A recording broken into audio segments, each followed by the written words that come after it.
Ilha da Queimada Grande, a 35 quilômetros da costa de Itanhaém, litoral sul de São Paulo. Um imenso rochedo de granito, parcialmente coberto de Mata Atlântica, totalmente isolado no meio do oceano. Sem fonte de água potável. Sem praias para desembarque. O que esse lugar tão pouco hospitaleiro tem de especial?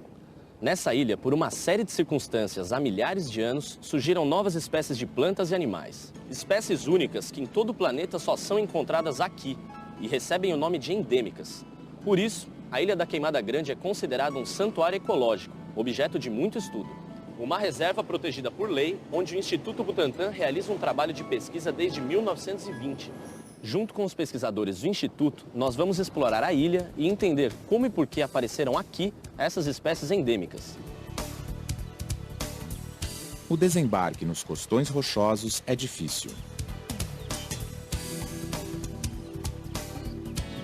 Em terra firme, hora de se proteger e prevenir acidentes. Todo cuidado é pouco. Aqui, numa área de 43 hectares, o equivalente a 40 campos de futebol, vivem cerca de 30 espécies de aves, algumas espécies de anfíbios e lagartos, 70 espécies de aranhas e 2.300 espécies de cobras venenosas. A Queimada Grande é considerada o maior serpentário natural do país. Estima-se que mais de 15.000 cobras vivam nesta pequena ilha, a maior concentração de serpentes por metro quadrado do mundo. Seguimos a trilha mata adentro e logo começamos a notar a sua presença. Subindo nos troncos, enrodilhada nos galhos, camuflada entre as folhagens, pendurada apenas pela cauda, lá está a jararaca ilhoa. A cobra tem a pele amarela, puxando para o dourado com manchas marrons, e não passa de 1 metro de comprimento. Entre as espécies endêmicas da ilha, a jararaca ilhoa ocupa o topo da cadeia alimentar, ou seja, ela se alimenta de vários animais e praticamente não possui um predador que a ameace. Está totalmente adaptada e domina o habitat. O que será que ela tem de tão diferente das outras jararacas a ponto de ser considerada uma nova espécie? Como e por que teria surgido aqui nessa ilha uma espécie de jararaca tão diferente? Os cientistas chamam o aparecimento de uma nova espécie de especiação, e a jararaca ilhoa é um caso clássico de especiação por isolamento geográfico. Para entender o que aconteceu aqui, precisamos fazer uma viagem no tempo geológico do planeta. A ilha fica numa área que se formou há 55 milhões de anos, em um desdobramento da Serra do Mar, e já foi ligada ao continente em diferentes períodos do passado.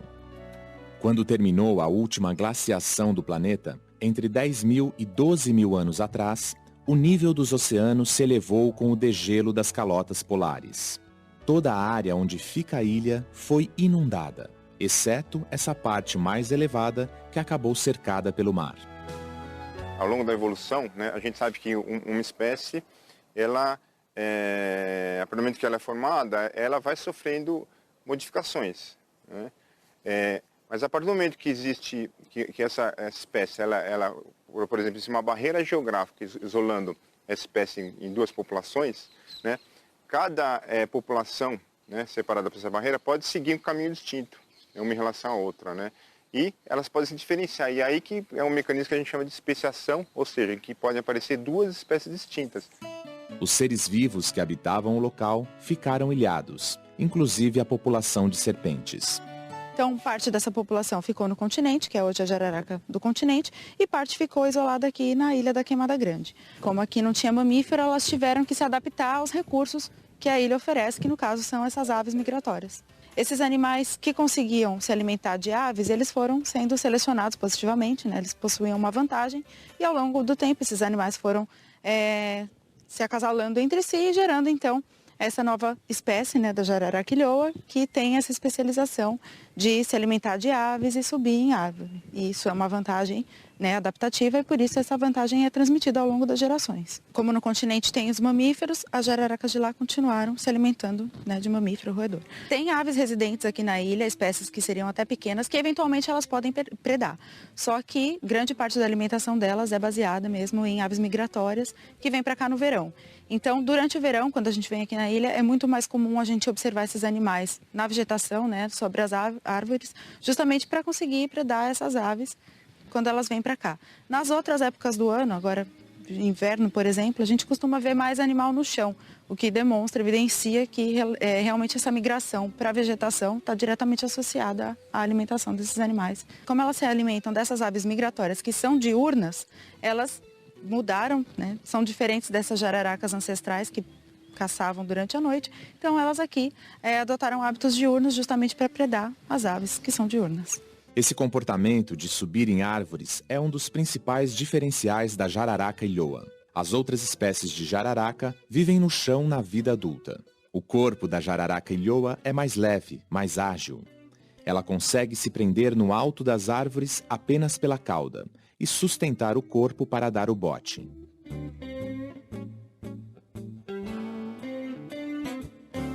As jararacas do continente, elas se alimentam de roedores. Então, as toxinas do veneno delas são específicas para matar mais rapidamente mamíferos.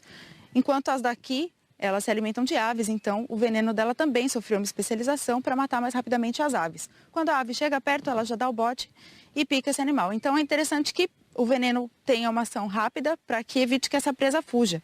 E ainda por cima, a jararaca ilhoa, ela tem um comportamento diferente da jararaca do continente. Quando ela pica e segura. Pica e segura para o bicho não fugir, além disso o veneno age bem rapidamente para que ela possa se alimentar. E ela usa o rabo como isca nas árvores? Elas podem usar, né? Elas têm a cauda mais escura, então isso a gente chama de engodo. Então elas ficam enrodilhadas e ficam só com a pontinha da cauda, fazendo um movimento parecido com lagarta para atrair os pássaros, e aí quando eles chegam, elas dão o bote. Ao longo das gerações, as características que apresentam vantagem adaptativa são transmitidas para as novas gerações. Foi isso que aconteceu com a jararaca ilhoa. Na população de jararacas da ilha, surgiram ao acaso alguns indivíduos que conseguiam subir em árvores e assim se alimentar de aves migratórias que pousavam nos galhos. Essa diferença era uma grande vantagem em relação às demais serpentes, que tinham de competir entre si e com outros animais pelo pouco alimento que encontravam no chão. A quantidade de indivíduos que conseguiam subir em árvores começou a crescer dentro da população de jararacas, aumentando também os cruzamentos entre eles. Dessa forma, essa característica passa a ser cada vez mais frequente naquela população. Ao longo do tempo, os indivíduos dessa população vão se modificando, se tornando tão diferentes da população original que passam a constituir uma nova espécie. E como se sabe que os indivíduos são de espécies diferentes? Muitas vezes, na aparência, eles continuam bem parecidos.